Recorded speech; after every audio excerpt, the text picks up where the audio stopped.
नमस्कार मेरे प्यारे साथियों, आप सभी दोस्तों का आपके अपने YouTube चैनल पर स्वागत है। दोस्तों आज की इस वीडियो में आपको बताने वाले हैं एसके झा सर के द्वारा जो रेलवे समान विज्ञान का वॉल्यूम 2 प्रैक्टिस सेट लॉन्च हो चुका है, उसके प्रैक्टिस सेट नंबर 2 को इस वीडियो में हम देखने वाले हैं। दोस्तों हमने प्रैक्टिस सेट नंबर 1 को सॉल्व कर दिया है। यदि आपने उस वीडियो को नहीं देखा है तो आप हमारे चैनल के डिस्क्रिप्शन बॉक्स में जाइएगा, वहाँ पर उस वीडियो की लिंक आपको मिल जाएगी।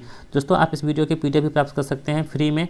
आप हमारे टेलीग्राम ग्रुप को ज्वाइन कर लीजिएगा, जहां से आपको इस वीडियो की PDF मिल जाएगी। तो दोस्तों शुरू करते हैं आज की इस वीडियो को। दोस्तों आज का पहला प्रश्न हमारा देखिएगा, बहुत इंपॉर्टेंट प्रश्न है। पहला प्रश्न कह रहा है दोस्तों कि पृथ्वी पर किसी वस्तु का द्रव्यमान 10 kg है, पृथ्वी पर इसका भार क्या होगा। दोस्तों देखिए यहाँ पे क्या हो रहा है कि द्रव्यमान दे रखा है हमारे पास, यानी कि m की वैल्यू हमारे पास दे रखी है। कितनी दे रखी है? m की वैल्यू 10 kg दे रखी है और कह रहा है कि पृथ्वी पर इसका भार क्या होगा। दोस्तों सबसे पहले आपको बता दें द्रव्यमान और भार में क्या डिफरेंस होता है। तो द्रव्यमान जो होती है किसी भी पिंड का, वो उसमें निहित पदार्थ की मात्रा होती है द्रव्यमान, और द्रव्यमान जो है कहीं भी इसका चेंज नहीं होता है। मतलब यदि पृथ्वी पर किसी वस्तु का द्रव्यमान कितना भी हो, तो चंद्रमा पे ले जाएंगे या कहीं भी ले जाएंगे तो उसका जो द्रव्यमान बदलता नहीं है, ठीक है, वो कांस्टेंट रहता है। लेकिन भार जो होता है वो g के अनुसार, जो स्मॉल g के अनुसार ये बदलते रहता है। तो आप इस बात को ध्यान रखिएगा। तो यहाँ दोस्तों प्रश्न हमसे पूछा जा रहा है कि पृथ्वी पर किसी वस्तु का द्रव्यमान 10 kg दे रखा है, तो इसका भार क्या होगा। तो दोस्तों हमारे पास m की वैल्यू कितनी दे रखी है, 10 kg दे रखी है, और g की वैल्यू कितनी होती है, 9.8 मीटर पर सेकेंड स्क्वायर होती है। ठीक है फ्रेंड्स, तो हमको भार पूछा जा रहा है, तो W हमको निकालना है। तो W का फॉर्मूला क्या होता है, mg होता है। ठीक है, तो m की वैल्यू कितनी दे रखी है, इसमें फॉर्मूला में पुट कर देंगे। तो m की वैल्यू हमारे पास 10 दे रखी है, और जो है g की वैल्यू कितना दे रखा है हमारे पास 9.8 दे रखा है। ठीक है प्लस यहाँ से इसको पॉइंट उड़ाएंगे तो ये 10 कट जाएगा, यानी कि 98 जो है इस प्रश्न का आंसर हो जाएगा 98 न्यूटन। ठीक है फ्रेंड्स, तो इस प्रश्न का आंसर हमारा ऑप्शन नंबर बी सही हो जाएगा। ठीक है दोस्तों, भार की बात करें तो भार का सही मात्रक क्या होता है, न्यूटन होता है। ठीक है, आप ध्यान रखिएगा क्योंकि यहाँ पे जो है लगा हुआ है, इसलिए इसका मात्रक न्यूटन लगा हुआ है। तो आई होप दोस्तों आपको इस प्रश्न की जानकारी मिल गई होगी। अब बढ़ लेते हैं हम दूसरे प्रश्न की ओर। दूसरा प्रश्न हमारा दोस्तों क्या है, देखते हैं। इंपॉर्टेंट प्रश्नों का दोस्तों, सभी प्रश्न बहुत इंपॉर्टेंट है। दूसरा प्रश्न हमारा है कि दो चालक समान दिशा में विद्युत धारा के ले जाने पर क्या होगा। दोस्तों क्या होता है कि मान लीजिए ये विद्युत धारावाही चालक है, ठीक है, इसमें क्या हम ये धारा बहा रहे हैं आई, जब ये समान दिशा में जाती है, एक ही दिशा में जाती है, तो इसके बीच जो होता है दोस्तों, इसके बीच क्या होता है, आकर्षण होता है। ठीक है, यानी कि अट्रैक्शन होता है। अट्रैक्शन बल जो होता है यहाँ पे काम करता है, आकर्षण बल काम करता है। वहीं दोस्तों बात करें यदि ये विपरीत दिशा में जाएगा, ठीक है, यदि विपरीत दिशा में जाएगा तो इसके बीच जो बल काम करेगा दोस्तों, वो कौन सा होगा, प्रतिकर्षण बल काम करेगा। ठीक है, कौन सा बल काम करेगा, यहाँ पे प्रतिकर्षण बल करेगा। तो कहने का मतलब ये हुआ दोस्तों कि जब तो समान चालक होगा, जब एक ही दिशा में जाएगी तो उसके बीच क्या होगा, आकर्षण बल काम करेगा। वहीं दोस्तों जब समान जो चालक हैं, धारावाही चालक, जो विपरीत दिशा में जाएगी तो उसके बीच कौन सा बल काम करेगा, प्रतिकर्षण बल काम करेगा। ठीक है, ये हुआ थ्योरी। अब दोस्तों हम प्रश्न की ओर बढ़ते हैं। हमारा प्रश्न क्या कह रहा है, प्रश्न कह रहा है हमारा दो चालक समान दिशा में विद्युत धारा ले जाने पर क्या होगा। तो दोस्तों आपके पास ऑप्शन है, चालक एक दूसरे को आकर्षित करेंगे, दूसरा ऑप्शन है चालकों में प्रतिध्वनि होगी, तीसरा ऑप्शन है चालक एक दूसरे को प्रतिकर्षित करेंगे, और चौथा ऑप्शन है दोनों चालकों के बीच वोल्टता बढ़ेगी। तो दोस्तों आपको बता दें, हमने आपको क्या बताया यहाँ पे कि जब एक धारावाहिक चालक एक ही दिशा में जाएगी, ठीक है, तो उसके बीच क्या होगा, आकर्षण होगा। तो इस प्रकार हमारा जो है प्रश्न का आंसर ए नंबर बिल्कुल सही हो जाएगा। यानी कि दो चालक समान दिशा में विद्युत धारा ले जाने पर चालक एक दूसरे के बीच जो है वो आकर्षित करेंगे। ठीक है, एक दूसरे को आकर्षित करेंगे, इस बात को आप ध्यान रखिएगा, बहुत इंपॉर्टेंट प्रश्न है दोस्तों। दोस्तों अब बढ़ते हैं अगले प्रश्न की ओर। तीसरा प्रश्न देखेंगे हमारा इस वीडियो का। तीसरा प्रश्न हमारा कह रहा है कि निम्नलिखित में से कौन कोलेस्ट्रॉल का उल्लेख नहीं करता है। ठीक है, कोलेस्ट्रॉल का उल्लेख नहीं करता है। आपके पास ऑप्शन है कम घनत्व लिपोप्रोटीन, दूसरा ऑप्शन है उच्च घनत्व लिपोप्रोटीन, तीसरा रिसस फैक्टर, और चौथा कौन सा है, डिब्बा बंद प्रोटीन कीट। तो दोस्तों कोलेस्ट्रॉल जो होता है इसका उल्लेख नहीं करता है, तो कौन सा, रिसस फैक्टर जो है ये कोलेस्ट्रॉल का उल्लेख नहीं करता है दोस्तों। इसके अलावा ये कम घनत्व वाले, उच्च घनत्व वाले लिपोप्रोटीन, कम घनत्व वाले लिपोप्रोटीन और डिब्बाबंद प्रोटीन किट जो है, ये सभी जो है कोलेस्ट्रॉल का उल्लेख करता है। दोस्तों आपको बता दें, कोलेस्ट्रॉल जो होता है हमारे खून में मौजूद ऐसा पदार्थ होता है जिसका काम हेल्दी सेल्स का निर्माण करता है। लेकिन जब कोलेस्ट्रॉल की मात्रा खून से अधिक हो जाती है तो उसे हाई कोलेस्ट्रॉल के नाम से भी जाना जाता है। ठीक है दोस्तों, तो रिसर्च फैक्टर जो है यहाँ पे बता दें आपको, लैंडस्टर एवं वीनर ने रिसर्च फैक्टर के लाल रोगाणुओं की कला में एक प्रतिजन की उपस्थिति का पता लगाया था। इसे रिसर्च तत्व या प्रतिजन का नाम दिया था। तो दोस्तों रिसर्च फैक्टर का जो खोज किसने किया था, तो आपको बताना होगा लैंडस्टीनर एवं वीनर के द्वारा इसकी खोज की गई थी। ठीक है, बढ़ते हैं अगले प्रश्न की ओर। चौथा प्रश्न हमारा है कि निम्नलिखित में से कौन सा उर्वरक मृदा में सर्वाधिक अम्ल छोड़ता है। ठीक है दोस्तों, मृदा में सर्वाधिक अम्ल कौन सा छोड़ता है? आपके पास ऑप्शन है एसिटिलीन, दूसरा ऑप्शन है एमोनियम सल्फेट, तीसरा ऑप्शन है एमोनियम नाइट्रेट और चौथा ऑप्शन कौन सा है? Calcium ammonium nitrate. तो दोस्तों इसमें जो आंसर हो जाएगा हमारा ऑप्शन नंबर बी हो जाएगा, यानी कि अमोनियम सल्फेट जो है सर्वाधिक अम्ल छोड़ता है। दोस्तों आपको बता दें, पीएच मूल्य जितना कम होगा, ठीक है दोस्तों, जिस उर्वरक की पीएच मान जितना कम होगा मृदा उतना ही अम्लीय होगी। ठीक है, यानी कि पीएच वैल्यू जिसकी कम होती है मृदा की, उसका जो अम्लीयपन होगा वो अधिक होगा। वही दोस्तों मृदा में अम्लता का जो माप मृदा के पीएच वैल्यू के द्वारा की जाती है, यानी कि जिस प्रकार मृदा में जो अम्ल है कि नहीं है, तो उसके पीएच वैल्यू से हमको पता कर पाएंगे कि उसमें अम्ल कितना % है या नहीं है। और दोस्तों आपको पता होगा कि अम्ल है स्वाद में कैसा होता है? अम्ल स्वाद में खट्टा होता है। आप इस बात को भी ध्यान रखिएगा। ठीक है, अगला प्रश्न देखेंगे हमारा। पांचवा प्रश्न देखिए क्या हमारे पास दोस्तों, निम्नलिखित में से बेमेल फसल की पहचान कीजिए। यानी कि दोस्तों इनमें जो 3 ऐसे फसल होंगे जो एक समान होंगे और एक अलग होंगे, तो हमको अलग वाले को चूज करना है। तो अलग वाला कौन सा हो जाएगा, देखते हैं दोस्तों। देखिए आपके पास ऑप्शन है रागी, दूसरा ऑप्शन है ज्वार, तीसरा ऑप्शन है धान और चौथा ऑप्शन कौन सा है? बाजरा। तो दोस्तों इन सभी में जो है ये धान इसका अलग हो जाएगा आंसर। क्यों हो जाएगा दोस्तों? क्योंकि रागी जो है, बाजरा जो है और ज्वार, ये तीनों फसलें जो होती है ये सीधे सीधे बीज बोने के बाद तो उत्पन्न हो जाते हैं। लेकिन जब धान होती है दोस्तों, धान में हम क्या करते हैं, इसमें नर्सरी के द्वारा इसका उपयोग करते हैं। यानी कि पहले हम धान को कहीं जगह की दूसरे खेत में लगाते हैं, फिर यहाँ से इसको उखाड़ करके कहीं दूसरे जगह लगाया जाता है। तो इसी प्रकार इसमें अंतर है। ठीक है दोस्तों, आपको बता दें रागी, धान, ज्वार और बाजरा ये सभी जो है ये खरीफ फसल के अंतर्गत आते हैं। ठीक है दोस्तों, किसके अंतर्गत आते हैं? तो खरीफ फसल के अंतर्गत ये लोग आते हैं। दोस्तों अब खरीफ फसल होता क्या है, तो खरीफ फसल क्या होती है दोस्तों, इसको हम लोग क्या करते हैं, जुलाई और अगस्त में बोई जाती है। दोस्तों खरीफ फसल क्या होती है, जुलाई अगस्त में बोई जाती है और सितंबर जो है अक्टूबर और नवंबर में क्या होता है, इसको काट ली जाती है। ठीक है, तो इस प्रकार के फसल को क्या करते हैं हम लोग, खरीफ फसल कहते हैं। दोस्तों ये जो ज्वार है यहाँ पे दोस्तों देखिए, ये जो ज्वार है, ज्वार और रागी और बाजरा को, इसकी रागी हो गया, ज्वार हो गया, बाजरा हो गया, इसमें कितना 50 से लेकर के 75 सेंटीमीटर तक की वर्षा उपयुक्त होती है। वहीं धान की बात करें तो धान में कितनी प्रतिशत वर्षा उत्पन्न होती है, तो 125 सेंटीमीटर तक की वर्षा जो है उपयुक्त मानी जाती है धान की खेती के लिए। तो कई बार दोस्तों एग्जाम में ये प्रश्न बनता है कि धान की खेती के लिए कितने सेंटीमीटर की जो वर्षा होनी चाहिए, तो 125 सेंटीमीटर होनी चाहिए। वहीं रागी, ज्वार और बाजरा इन तीनों में 50 से लेकर के 75 सेंटीमीटर तक की वर्षा उपयुक्त मानी जाती है। ठीक है दोस्तों, आई होप दोस्तों आपको ये प्रश्न अच्छे लग रहे होंगे। दोस्तों आप हमारे चैनल पर पहली बार आए हैं तो आप चैनल को फॉलो कर लीजिएगा, यानी कि सब्सक्राइब कर लीजिएगा और बेल आइकन को प्रेस कर लीजिएगा, जिससे कि हमारा वीडियो की नोटिफिकेशन सबसे पहले आप तक पहुँचे और आप उसे देख करके लाभ उठा सकें। तो दोस्तों बढ़ते हैं अगले प्रश्न की ओर। छठा प्रश्न हमारा होगा, कह रहा है कि छपाई में प्रयोग की जाने वाली स्याही निम्नलिखित में से किसका अपघटन से प्राप्त होती है। तो दोस्तों छपाई में जो प्रयोग करते हैं स्याही किसके अपघटन से प्राप्त होती है, तो आंसर क्या हो जाएगा इसका दोस्तों, मीथेन प्रश्न का आंसर हो जाएगा। दोस्तों मीथेन की बात करें तो मीथेन जो होता है दोस्तों ये दलदली क्षेत्रों में पाया जाता है। यानी कि दलदली क्षेत्र जहाँ जहाँ होगा, कई बार प्रश्न ये भी बनते हैं कि धान के खेत में कौन सा गैस पाया जाता है, तो ये मीथेन ही पाया जाता है धान के खेत में। ठीक है दोस्तों, मीथेन का कार्य और क्या क्या होता है, तो इसका कार्य होता है काले रंग बनाने के लिए इसका मीथेन का प्रयोग करते हैं काले रंग में। और जो मोटर गाड़ी का टायर होता है दोस्तों, टायर में भी इसका इस्तेमाल करते हैं। साथ ही दोस्तों छापे खाने की स्याही में तो करते ही करते हैं। और पेंट और कार्बन की छड़ें बनाने के लिए इसका प्रयोग करते हैं। कार्बन की छड़ के बनाने के लिए भी इसका हम लोग प्रयोग करते हैं। किसका दोस्तों, तो मीथेन का। तो इस बात को भी आप ध्यान रखिएगा, कार्बन का छड़, काले रंग और टायर बनाने में किसका प्रयोग करते हैं हम लोग, मीथेन का प्रयोग करते हैं। तो दोस्तों इस प्रश्न का आंसर हमारा ऑप्शन नंबर बी हो जाएगा। बढ़ते हैं अगले प्रश्न की ओर। अगला प्रश्न देखेंगे क्या हमारा दोस्तों, कह रहा है कि वृक्क से मूत्र की मात्रा का निस्तारण नियंत्रित होता है किस हार्मोन के द्वारा। तो दोस्तों यहाँ पे ऑप्शन है TSH द्वारा, ACTH द्वारा, FSH द्वारा और ADH द्वारा। तो दोस्तों इस प्रश्न का आंसर हो जाएगा हमारा FSH के द्वारा जो है वृक्क से मूत्र की मात्रा का निस्तारण होता है। ठीक है दोस्तों, दोस्तों बात करते हैं FSH की फुल फॉर्म क्या होती है। यानी कि FSH की फुल फॉर्म जो दोस्तों होता है फॉलिकल, FOLLI, फॉलिकल स्टिमुलेटिंग,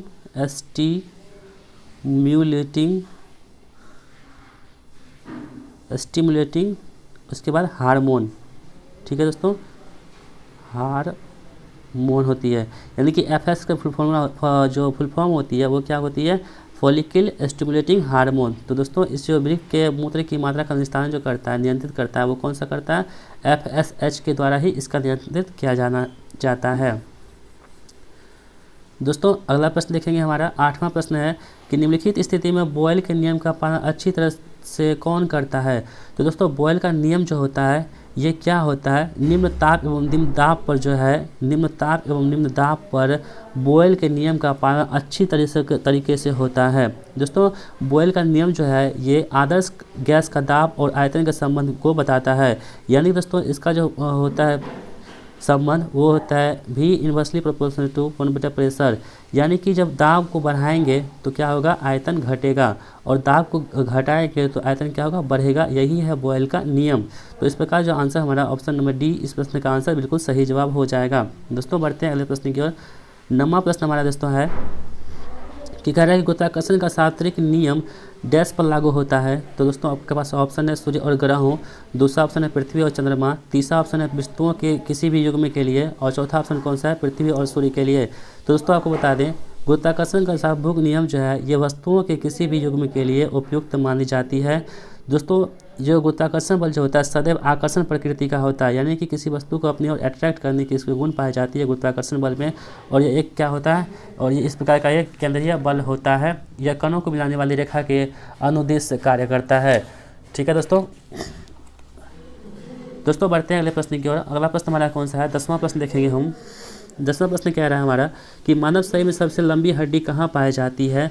तो दोस्तों मानव शरीर में सबसे लंबी हड्डी जो है वो जांघ की हड्डी होती है। दोस्तों जांघ की हड्डी होती है, और उस हड्डी का नाम क्या है, तो उस हड्डी का नाम होता है फीमर। ठीक है दोस्तों, सॉरी फ्रेंड्स, उस हड्डी का नाम क्या होता है, फीमर होता है, जो जांघ की हड्डी होती है। ठीक है दोस्तों, और वहीं दोस्तों बात करें फीमर के अलावा पैर में कौन कौन सी हड्डी होती है, टीबिया और फिबुला होती है। कौन कौन सी होती है, टीबिया और फिबुला जो होती है ये फीमर के अलावा जो होती है ये पैर में हड्डी होती है। और हाथ में दोस्तों कौन कौन सी हड्डी होती है, तो हाथ में कौन सा होता है, ह्यूमरस होता है। ठीक है, हाथ में क्या होता है, ह्यूमरस होता है, और रेडियस हड्डी होती है। ठीक है, कई बार एग्जाम में पूछा जाता है कि रेडियस हड्डी कहाँ पाई जाती है, तो आपको बताना होगा दोस्तों कि हाथ में जो है ह्यूमरस और रेडियस हड्डी पाई जाती है। वहीं जांघ में कौन सी हड्डी पाई जाती है, फीमर में पाई जाती है, और टीबिया और फिबुला जो है ये पैर में हड्डी पाई जाती है। ठीक है, और दोस्तों एक प्रश्न और बनता है कि मानव शरीर की सबसे छोटी हड्डी कौन सी होती है। तो आपको बताना होगा कि मानव शरीर की सबसे छोटी हड्डी होती है वो कान की हड्डी होती है। कौन सी, स्टैपिस जो होती है वो होती है। कौन सा, कान की हड्डी होती है मानव शरीर में सबसे छोटी हड्डी। ठीक है दोस्तों, बढ़ते हैं अगले प्रश्न की ओर।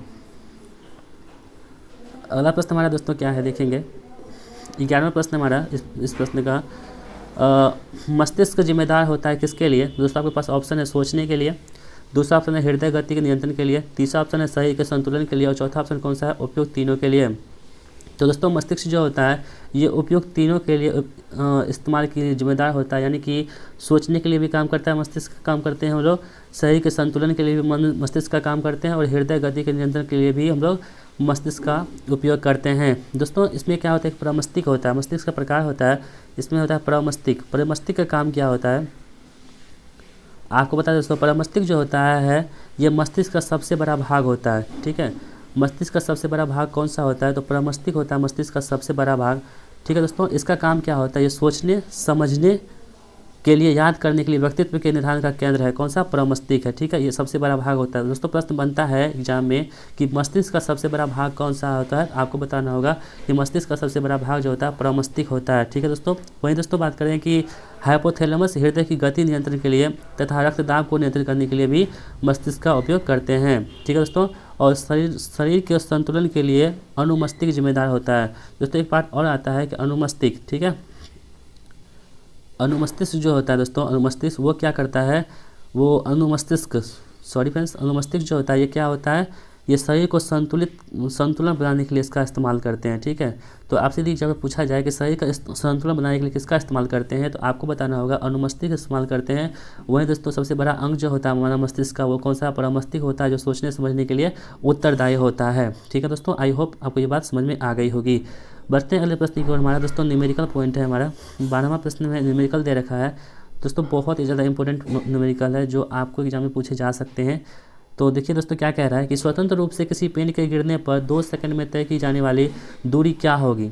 ठीक है दोस्तों कोई वस्तु जो ऊपर से नीचे आ रही है, स्वतंत्र रूप से गिर रही है, तो उसमें पूछ रहा है कि 2 सेकंड में तय की जाने वाली दूरी क्या होगी।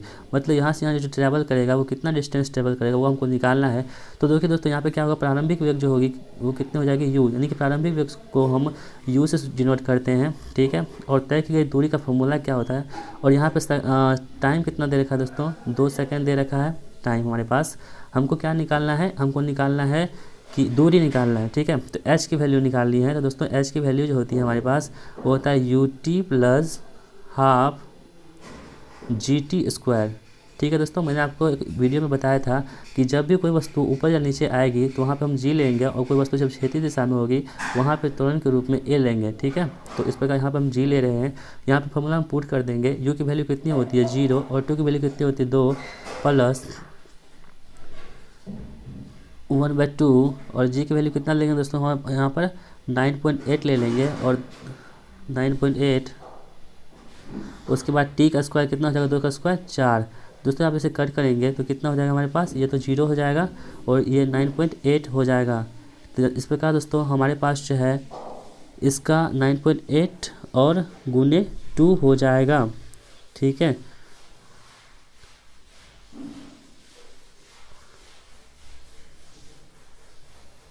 तो कितना हो जाएगा हमारे पास आंसर 19.6 मीटर। ठीक है दोस्तों इस प्रकार ये प्रश्न था कि हमको प्रश्न, देखिए प्रश्न आपको पहले से समझा देते दोस्तों। यहाँ पे कह रहा है कि स्वतंत्र रूप से किसी पिंड के गिराने पर 2 सेकंड में तय की जाने वाली दूरी क्या होगी। तो दोस्तों देखिए यहाँ पे कोई पिंड है दे रखा, वहाँ से जब कोई वस्तु गिरती है तो कोई कुछ ना कुछ तो डिस्टेंस कवर करेगी, तो वही डिस्टेंस हमको निकालना है। तो यहाँ पे यू की वैल्यू कितनी हो गई 0, और टी की वैल्यू कितनी देखिए 2 सेकंड। ठीक है दोस्तों, फॉर्मूला होता है एच बराबर U T plus half square, height ये दूरी निकालने के लिए। तो यहाँ पे यू की वैल्यू कितनी थी 0, टी की वैल्यू कितनी थी 2 प्लस हाफ कर दिए, हाफ कांस्टेंट है यहाँ पे, और जी की वैल्यू 9.8 होता है तो 8 लगा दिए, और टी के स्क्वायर यानी कि 2 का स्क्वायर 4 किए। ठीक है दोस्तों, यहाँ से 2 कटेगा तो 9.8 इंटू 2 करेंगे तो 19.6 मीटर जो है हमारा इस प्रश्न का आंसर हो जाएगा। इस प्रकार दोस्तों इस प्रश्न का आंसर जो है ऑप्शन नंबर सी बिल्कुल सही जवाब हो जाएगा। ठीक है दोस्तों, आई होप आपको ये बात समझ में आ गई होगी। दोस्तों बढ़ते हैं अगले प्रश्न की ओर। अगला प्रश्न देखेंगे क्या हमारा, देखिए अगला प्रश्न क्या है 13 नंबर कि क्षारीय धातुओं को आधुनिक आवर्त सारणी के कौन से समूह में रखा गया है। दोस्तों क्षारीय धातु जितने भी हैं उसको आवर्त सारणी के पहले समूह में रखा गया है। उनमें कौन कौन से आते हैं दोस्तों, उसमें आता है lithium, sodium, potassium, rubidium, caesium और फ्रांसियम। तो इन सभी दोस्तों ये क्या है, ये सभी जो है पहला समूह वाला तत्व जितने भी हैं वो सभी क्या है, इसको क्षारीय धातु के रूप में रखा गया है। आप इस बात को ध्यान रखिएगा, बहुत इंपॉर्टेंट प्रश्न है दोस्तों। अगला प्रश्न देखेंगे हमारा क्या है, 14वां प्रश्न देखें दोस्तों हमारा क्या है, निम्नलिखित में से कौन सा ऊतक मुख्य रूप से मृत कोशिकाओं से बना होता है। तो दोस्तों मृत कोशिकाओं से बना होता है कौन सा होता है, वो जाइलम होता है। दोस्तों जाइलम का काम क्या होता है, ये क्या करता है, जो पौधे में जल परिवहन में काम करता है, यानी कि जल जो है जल और खनिज लवण को ये पहुँचाता है, कौन सा, जाइलम। ठीक है, इस प्रकार इस प्रश्न का आंसर हमारा ए हो जाएगा। अगला प्रश्न देखें दोस्तों हमारा क्या है, निम्नलिखित में से किस एक का अधिकतम ईंधन माना जाता है, मान होता है। तो दोस्तों सबसे अधिकतम जो ईंधन मान होता है वो किसका होता है, आपके पास ऑप्शन है हाइड्रोजन, दूसरा पे चारकोल, तीसरा ऑप्शन है प्राकृतिक गैस, और चौथा ऑप्शन कौन सा है, गैसोलीन। तो दोस्तों सबसे अधिकतम मान जो होता है ये किसका होता है, हाइड्रोजन का सबसे अधिकतम मान होता है। ठीक है, अगला प्रश्न देखेंगे हमारा क्या है, किसी सेटेलाइट और पृथ्वी के बीच आकर्षण या गुरुत्वाकर्षण का बल डैश तेजी प्रदान करता है। तो दोस्तों देखिए यहाँ पे जो है सबसे अधिक जो तेजी प्रदान करता है उसे करता है अभिकेंद्रीय बल, तनाव, अपकेंद्रीय बल और समतली बल। तो दोस्तों किसी सेटेलाइट और पृथ्वी के बीच आकर्षण का गुरुत्वाकर्षण बल जो होता है वो अभिकेंद्रीय बल को तेजी प्रदान करता है। इस प्रकार हमारा ऑप्शन नंबर ए इस प्रश्न का आंसर हो जाएगा। दोस्तों अगला प्रश्न देखेंगे हमारा 17वां प्रश्न, भारत में नीली जीभ रोग के लिए पहला टीका विकसित कर लिया गया। जो मुख्यतः निम्न में से किसमें पाया जाता है? तो दोस्तों नीली जीव रोग जो होता है मुख्यतः किसमें पाया जाता है? भेड़ और बकरियों में नीली जीव रोग मुख्यतः पाया जाता है। इस प्रकार हमारा आंसर 17 का सी हो जाएगा। 18वां प्रश्न देखेंगे दोस्तों हमारा क्या है? हीमोफीलिया क्या है? दोस्तों हीमोफीलिया के बारे में बता दें आपको, आपके पास ऑप्शन है, यह एक रोग है जो रक्त का थक्का उत्पन्न करने वाले कारकों के लिए जिम्मेदार होता है, जिनको अनुपस्थिति में कारण होता है। दूसरा ऑप्शन है हमारा, यह एक ऐसा रोग है जिसमें अतिरिक्त हीमोग्लोबिन का उत्पादन होता है। और ऑप्शन नंबर सी है, यह एक ऐसा रोग है जिसमें सफ़ेद रक्त कोशिकाएं कैंसर बन जाता है और रक्त में आरबीसी को समाप्त कर देती है। चौथा ऑप्शन है, यह एक रोग है जो विटामिन के की कमी से कारण होता है। तो दोस्तों इन सभी में से जो प्रश्न संख्या 18 का ऑप्शन नंबर ए सही जवाब हो जाएगा। दोस्तों हीमोफीलिया जो है एक अनुवांशिक रोग होता है, ठीक है। हीमोफीलिया क्या होता है? अनुवांशिक रोग होता है। एक व्यक्ति में चोट लगने पर दोस्तों क्या होता है कि 2 से 7 मिनट में रुधिर जो है वो जमना स्टार्ट हो जाता है और रुधिर जमने के बाद जो होती है उसके बाद उसका खून बहना बंद हो जाता है, ठीक है दोस्तों। और हीमोफीलिया जो होती है, रोगों में चोट में काफ़ी समय में ये रक्त का थक्का, जिसके शरीर में दोस्तों हीमोफीलिया होगा उसके शरीर में क्या होगा? रक्त का थक्का नहीं बनेगा, ठीक है दोस्तों। तो इस प्रकार हीमोफीलिया जो है, इस प्रकार का आंसर हमारा ऑप्शन नंबर ए सही जवाब हो जाएगा। दोस्तों बढ़ते हैं अगले प्रश्न की ओर। 19वां प्रश्न हमारा, CFL का पूर्ण रूप क्या होता है? तो दोस्तों CFL का पूर्ण रूप जो होता है वो होता है कॉम्पैक्ट फ्लोरोसेंट लैम्प। क्या होता है दोस्तों? कॉम्पैक्ट फ्लोरोसेंट लैम्प होता है CFL का पूर्ण रूप। वही दोस्तों बात करते हैं CFL में क्या क्या होता है। तो CFL में कौन सी गैस होती है? वो सॉरी, कांच और आर्गन को मिलाकर के दोस्तों क्या बनाया जाता है? ये फ्लोरोसेंट CFL बनाया जाता है, ठीक है। कांच और आर्गन के सहयोग से क्या बनता है? CFL को बनाया जाता है। दोस्तों अगला प्रश्न देखेंगे हमारा 20वां प्रश्न। दोस्तों क्या हमारे पास देखिए, 20वां प्रश्न कह रहा है कि जिस तापमान पर तरल अपनी तरल अवस्था से ठोस अवस्था में परिवर्तित हो जाता है उसे क्या कहते हैं? तो दोस्तों देखिए, तरल अवस्था से क्या होता है? ठोस अवस्था में पहुंच जाता है। यानी कि दोस्तों जब पानी रहेगा, पानी जब बर्फ़ बनेगा उसको क्या बोलेंगे हम लोग? हिमांक बिंदु कहते हैं। क्या कहते हैं दोस्तों? हिमांक बिंदु कहते हैं। यानी कोई वस्तु जब द्रव अवस्था में रहता है यानी तरल अवस्था में रहता है, जब वो ठोस बन जाता है उसे क्या बोलते हैं? हिमांक, यानी जमना कहते हैं, ठीक है। तो इस प्रकार हमारा प्रश्न का आंसर ऑप्शन नंबर बी सही जवाब हो जाएगा। दोस्तों अगला प्रश्न देखेंगे 20वां प्रश्न हमारा कि प्रतिध्वनि सुनने के लिए स्रोत और परावर्तक के बीच लगभग कितना की दूरी होनी चाहिए? दोस्तों इंपॉर्टेंट प्रश्न है, इसका आंसर हो जाएगा कौन सा? 17 मीटर की दूरी होनी चाहिए। यानी दोस्तों प्रतिध्वनि जो होती है, इको साउंड जिसको बोलते हैं हम लोग, इसको सुनने के लिए क्या होता है? 17 मीटर की परावर्तक यानी कि जो बोल रहा है और जो सुन रहा है उसके बीच जो है 17 मीटर की दूरी कम से कम होनी चाहिए, तब जाके आप स्पष्ट ध्वनि सुन पाएंगे, ठीक है दोस्तों। स्पष्ट ध्वनि सुनने के लिए कितने होने चाहिए? तो एक्यूरेट 16.6 मीटर की दूरी होनी चाहिए, लेकिन 17 मीटर भी कहीं कहीं प्रश्न में रहता है, तो इसका आंसर सही जवाब हो जाएगा, ठीक है। अगला प्रश्न देखिए दोस्तों हमारा क्या है, 22वां प्रश्न देखिए दोस्तों, कह रहा है कि एक तरंग के गर्त की गहराई को इसका क्या कहते हैं? तो दोस्तों एक तरंग की गर्त की गहराई को इसका जो है हम लोग आयाम कहते हैं, ठीक है। तो एक तरंग की जो गहराई होगी उसको हम लोग क्या बोलेंगे? आयाम के रूप में जानते हैं। दोस्तों माध्यम का जो कंपन करता हुआ कोई कण 1 सेकंड में जितना कंपन करता है उसे क्या बोलते हैं हम लोग? आवृत्ति कहते हैं, ठीक है दोस्तों। और आवृत्ति का सही मतलब क्या होता है? तो आवृत्ति का सही मतलब क्या होता है? हर्ट्ज होता है, ठीक है। इस बात को भी आप ध्यान रखिएगा। दोस्तों बढ़ते हैं अगले प्रश्न की ओर। 23वां प्रश्न देखेंगे हम, निम्नलिखित में से किस विकल्प का माध्यम दृष्टि रूप से सघन होता है? दृष्टिगत रूप से सघन होता है। तो देखिए आपके पास ऑप्शन है हवा, टेम्परटाइन, तीसरा ऑप्शन है बेंजीन, चौथा ऑप्शन कौन सा है? और पानी। तो दोस्तों इसमें जो आंसर हो जाएगा हमारा बेंजीन, इस प्रश्न का आंसर सही जवाब हो जाएगा, क्योंकि दोस्तों जो दृष्टिगत रूप से सघन होता है कौन सा होता है? बेंजीन होता है। वो दोस्तों बात करते हैं बेंजीन जो है क्या है? एक हाइड्रोकार्बन होता है। बेंजीन क्या होता है? एक हाइड्रोकार्बन होता है।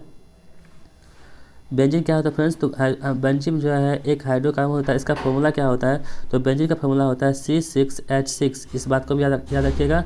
बेंजीन का फॉर्मूला क्या होता है? C6 होता है, H6 होता है। बेंजीन का अणु 6 कार्बन परमाणु से मिलकर बना होता है। तो दोस्तों ये जो बेंजीन है इसका जो अणु होता है वो क्या होता है? 6 कार्बन परमाणु से मिलकर बना होता है। प्रत्येक कार्बन परमाणु से एक हाइड्रोजन परमाणु एकल बंध द्वारा जुड़ा होता है। तो दोस्तों इस प्रकार जो है इस प्रश्न का आंसर हमारा बेंजीन ऑप्शन नंबर सी सही हो जाएगा। दोस्तों बढ़ते हैं अगले प्रश्न की ओर। अगला प्रश्न हमारा कौन सा होगा? 24वां प्रश्न होगा दोस्तों।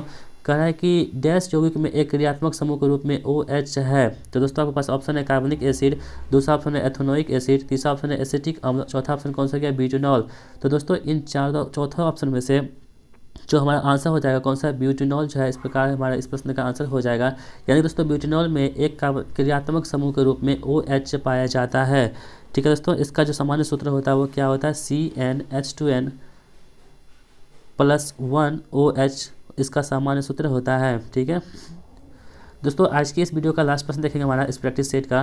कह रहा है कि चेचक यानी कि स्मॉल पॉक्स होने का क्या कारण है। तो दोस्तों आपके पास ऑप्शन है रूबेला वायरस, दूसरा ऑप्शन है वेरियोला वायरस, तीसरा ऑप्शन है वेरिसोला और चौथा ऑप्शन कौन सा हो गया, मिकोरमोसिस। तो दोस्तों जो चेचक होता है, स्मॉल पॉक्स होता है, इसका जो है वायरस होने के कारण वो कौन सा होता है, वेरियोला वायरस के कारण जो होता है चेचक होता है। दोस्तों चेचक जो होता है संपूर्ण जो आपसे प्रश्न बनता है कि चेचक जो है एग्जाम में कि चेचक से क्या प्रभावित होता है दोस्तों। तो चेचक से क्या होता है कि हमारा संपूर्ण जो है चेचक से क्या होता है दोस्तों, हमारा संपूर्ण शरीर जो होता है वो क्या होता है, प्रभावित होता है। ठीक है, चेचक से क्या होता है, हमारा शरीर जो है, संपूर्ण शरीर जो है उससे प्रभावित होता है। और दोस्तों चेचक में होता क्या आखिर, तेज बुखार और शरीर पर लाल लाल दाने आ जाते हैं। देखे होंगे दोस्तों आप सभी लोग, जिसको चेचक होता है तो शरीर पे क्या होता है, लाल बुखार मतलब लाल लाल दाने हो जाते हैं और बुखार तेज आता है उसके शरीर में। ठीक है दोस्तों, और ये मिक्सो वायरस की बात करें तो मिक्सो वायरस जो होता है ये क्या होता है, एक इन्फ्लुएंजा होता है। ठीक है, इन्फ्लुएंजा के कारण जो होता है ये जो मिक्सो वायरस पाया जाता है इन्फ्लुएंजा में। ठीक है, इसकी वजह से ये होता है। तो दोस्तों इस प्रकार जो हमारा वीडियो यहीं समाप्त होती है। आशा करता हूँ दोस्तों आपको ये वीडियो पसंद आई होगी। दोस्तों यदि आपको हमारी वीडियो पसंद आती है तो आप हमारे चैनल को अभी सब्सक्राइब कर लीजिए, और इसी तरह के आपको वीडियो चाहिए तो आप चैनल के बेल आइकन प्रेस कर लीजिएगा, जैसे कि जितने भी वीडियो मैं अपलोड करूँ उसका नोटिफिकेशन सबसे पहले आप तक पहुँच सके और आप उस वीडियो को देख करके लाभ उठा सके। दोस्तों आप इस वीडियो का PDF भी प्राप्त कर सकते हैं। हमारे डिस्क्रिप्शन बॉक्स में टेलीग्राम ग्रुप का लिंक दे रखा है, जहाँ पर आप क्लिक करके टेलीग्राम ग्रुप को ज्वाइन कर लीजिएगा। वहाँ पे आपको ये PDF मिल जाएंगे। ठीक है दोस्तों, तो दोस्तों आशा करता हूँ आपने चैनल को सब्सक्राइब कर लिया होगा, नहीं किया है तो आप कर लीजिएगा, एक लाइक भी कर दीजिएगा और अपने दोस्तों में ज़रूर शेयर कीजिएगा। तो दोस्तों मिलते हैं नेक्स्ट वीडियो में, तब तक के लिए दीजिए मैं इजाज़त और देखते रहिए हमारे चैनल अंडरस्टूड स्टडी को। धन्यवाद।